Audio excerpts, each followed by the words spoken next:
Hey, welcome back to No Hype Beer Reviews. Unless it's your first time, then welcome. Please consider subscribing. If you do, hit the notification bell, get all the updates.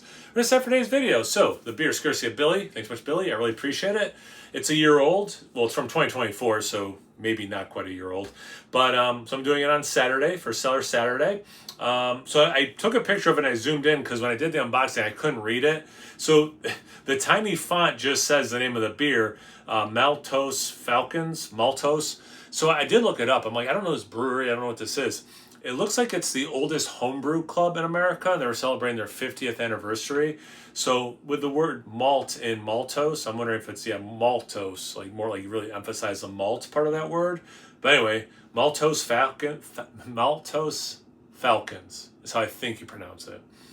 It's an Imperial Brown Barleywine Ale coming in at 10% ABV. It's number 2, so this looks like maybe they've made it once before. And I'm so excited because to fix the incorrect things I have said, I have had a ton of barley wine from Firestone Walker. And I'm really excited to try yet another barley wine from Firestone Walker. Proper glassware, also courtesy of Billy. So you know it's going to taste better. Filled that up pretty good. I was trying to get a little bit of head on it, so mission accomplished. You know, typical Firestone Walker label. Imperial Brown Barley Wine Ale. Imperial Barley Wine? Like brown? I don't know. Those first two words are interesting to me. I mean, I guess there are golden barley wines, you know.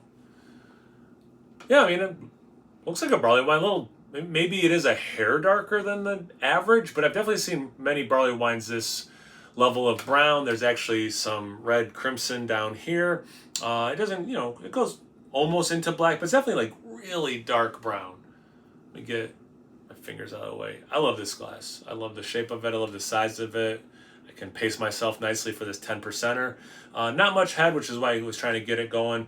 It's more of like a light khaki color, what was there, but let's get into the aroma. It's got those dried fruits. That's the first thing I get.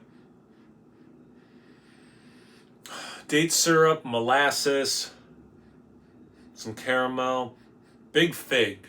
Wow, really big fig note. Wow. This smells awesome. I tell you what, if I was doing this blind, kind of smells like a Belgian quad without the Belgian yeast. It almost smells like it has that dark Belgian candy syrup stuff in it. Wow. Okay, that's cool. Yeah, it smells awesome. Like lots of caramelized sugar notes, which I love. I don't smell a lot of hops. So I'm thinking this is an English style, but let's find out. Cheers. Thanks again, Billy. Hope you're doing well.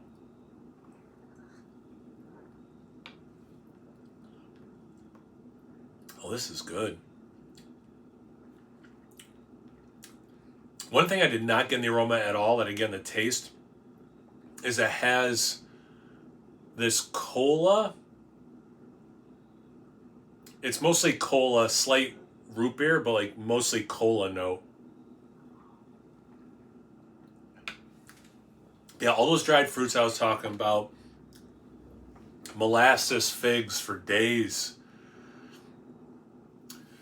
Wow, like super figgy. Like I mean, I do get dates and raisins and stuff, but yeah, it's, and that cola thing for me is huge. I haven't had a cola in a long time. It was never a soda. Despite how much I like this, cola was never one I gravitated towards. I never drank much soda, but root beer was always my choice. You know, if 7-Up was available, I'd get that. But I like water a lot, so if I was at a party, picnic, whatever, and there was water, I almost always got that unless there was root beer. But it really takes me back to cola, and like a nice cola, like more of an artisanal made one. But anyway, I'm thinking the hops has this like botanical thing that's making me think these artisanal sodas, but it's not super hoppy American style barley wine. It does drink, vast majority English barley wine to me. Vast majority.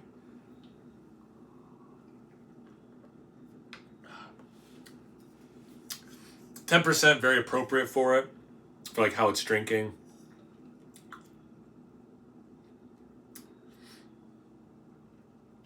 almost like a slight nutty thing. Maybe that's why it's a brown ale, like why they're calling it Imperial Brown Barley Wine Ale. Maybe that's interesting. Maybe from their point of view, it was kind of a mash up of an Imperial Brown Ale and a barley wine. You know, I'll look it up, and if I find anything about this beer, I'll put in the description box below. But yeah, I quite like this, and it probably does have about a year on it, plus or minus, right? And drinking really nicely. This is great. I still have the Revolution collab that I'm really excited about. That's also a barley wine, but that one is a dry hopped American style barley wine ale, which I think this is true. I don't think I've had an American style barley wine from Firestone Walker or Revolution. So yeah, this is great. Billy, thanks again, man. I really appreciate it.